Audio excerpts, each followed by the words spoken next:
There's a good chance you've probably never heard of the Skoda Scala before, but there's a dedicated group of Skoda fans out there who know exactly what this half-hatch, half-wagon is all about. It's here to replace the Rapid, of course, and it's not quite as big as an Octavia. And if all of that means nothing to you, don't worry, because this small hatchback from Skoda is a clever option in the market. In fact, you could call it a simply clever alternative to a small SUV. In this review, I'll cover off all the stuff you probably want to know, and if there's something in particular you're interested in, you can see the time codes on your screen now, or the chapter markers in the timeline if you're watching on YouTube. Also on YouTube, you'll find a link to the full detailed review at the CarsGuide site, so look in the description for that.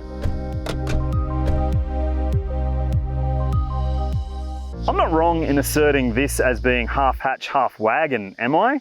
Well, in my mind, it sort of takes a similar tact to the Kia Cerato hatchback, with a big focus on practicality at the back. Tell us if you like the look in the comments section below. The Scala's front end is bold and sharp, looking eye-catching and nowhere near as awkward as some of the models that have come before it. There are some nice creases on the bumpers, and those triangulated headlights are fetching too. In profile is where I'm not sure about the look. It almost looks like it's been stretched out, a bit like Play-Doh. But in this launch edition specification, at least there are nice big wheels to fill those arches. 18s they are. The rear keeps that now familiar black back window look, this time with Skoda lettering across it. I think it looks pretty smart overall, but as we all know, Skodas are all about packing a lot of space into a little space.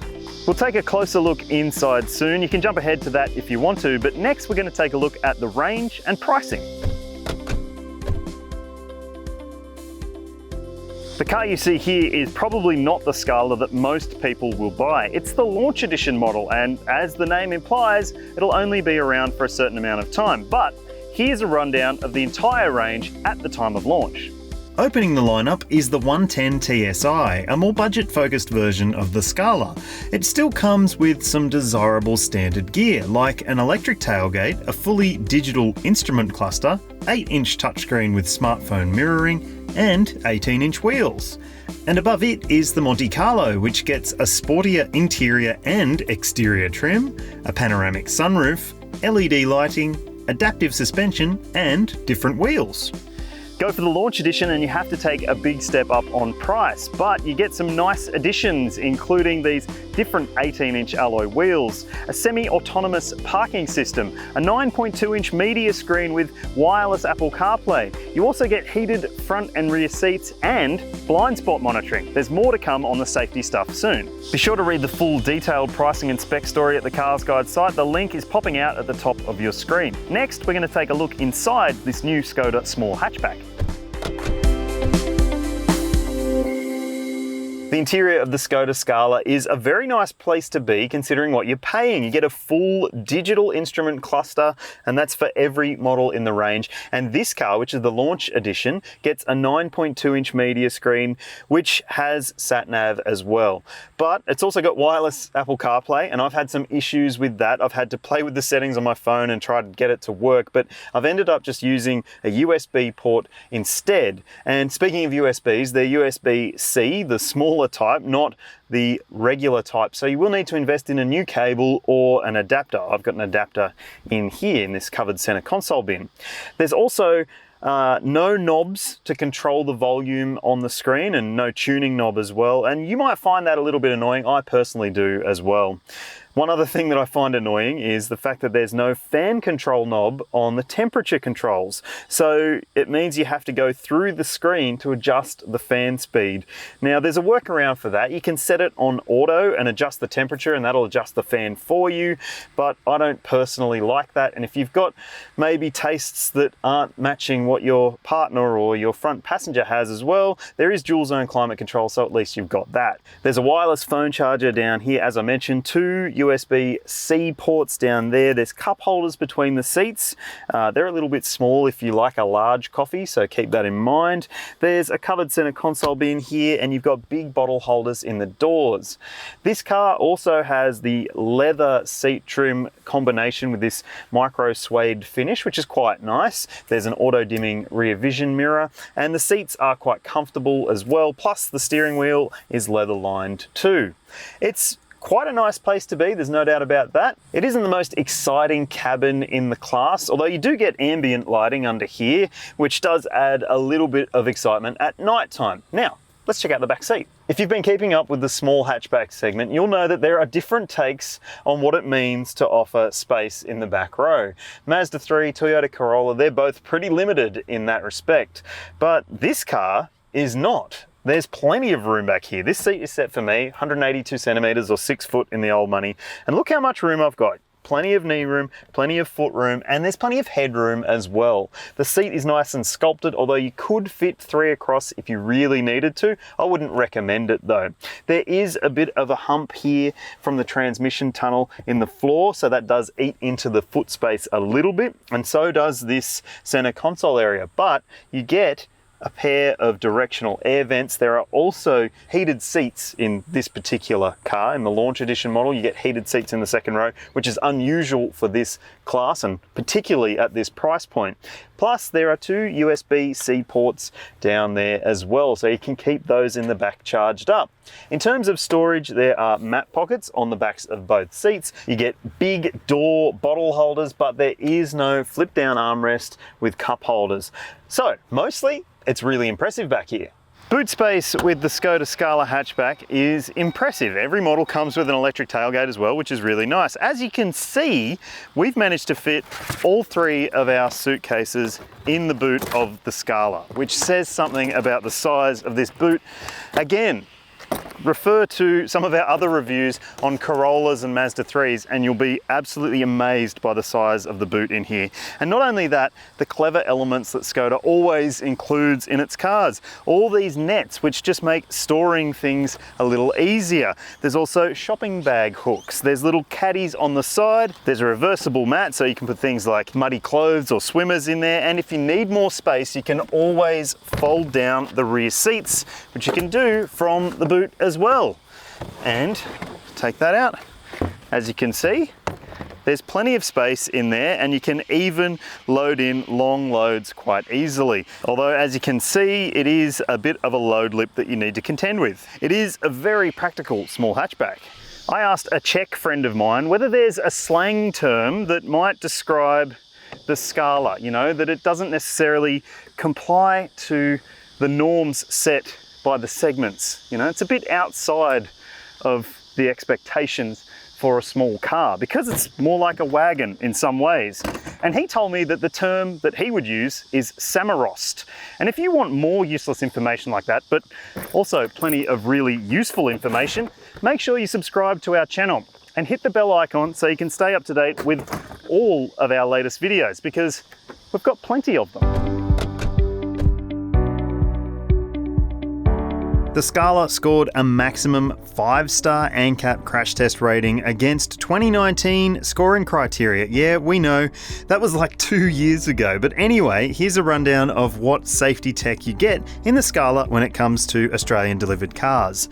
There's auto emergency braking with pedestrian and cyclist detection, as well as lane keeping assist and lane departure warning, and in some models, blind spot monitoring and rear cross traffic alert. All models come with a reversing camera and there are parking sensors standard too. Plus, you can get that auto parking system depending on the variant. And there are 7 airbags standard in all models. Next, engine specs. All versions of the Scala sold in Australia get the same 1.5 litre 4-cylinder turbo petrol engine. It's called the 110 TSI. You might have heard that name bandied around with Volkswagen products as well because it's a Volkswagen engine. The engine is a 1.5 litre 4-cylinder unit, which, as the name implies, is good for 110 kilowatts of power and 250 newton meters of torque. Those are decent figures for a hatch like this, and you can choose between a 6-speed manual or 7-speed dual-clutch automatic transmission. But if you want a manual, you have to buy the entry-level version of the Scala, and all Scalas are front-wheel drive. If you're wondering how much juice the 110 TSI needs, we'll get to that next. Eager for a diesel, hybrid or plug-in hybrid version of the Scala? No such thing in Australia. It's a petrol-only affair, but it does offer decent combined cycle fuel consumption figures. The manual one is 4.9 litres per 100 Ks. The automatic is 5.5 litres per 100, and that is almost hybrid-like in terms of a claimed fuel consumption. Now, here's what we've seen during our testing across a mix of driving. Skoda has a solid proposition for potential customers in Australia. The warranty is 5 years and unlimited kilometres, and you get 1 year of roadside assist included free, but that bumps out up to 10 years if you maintain your car with the brand's authorised workshops. The service intervals are 12 months or 15,000 Ks, and you can either pay as you go for cap price servicing up to 6 years worth, or you can prepay your services in a 3 or 5 year pack. That's what I'd do. You get the 5-year pack and you'll save about $1,000 over pay as you maintain pricing. Plus, you can bundle that cost into your finance repayments, meaning it's one less thing you've got to budget for every year. Be sure to read my full detailed review by hitting that pop-out at the top of your screen, where you'll find all the information on ownership at that review. Next, it's time to go for a drive.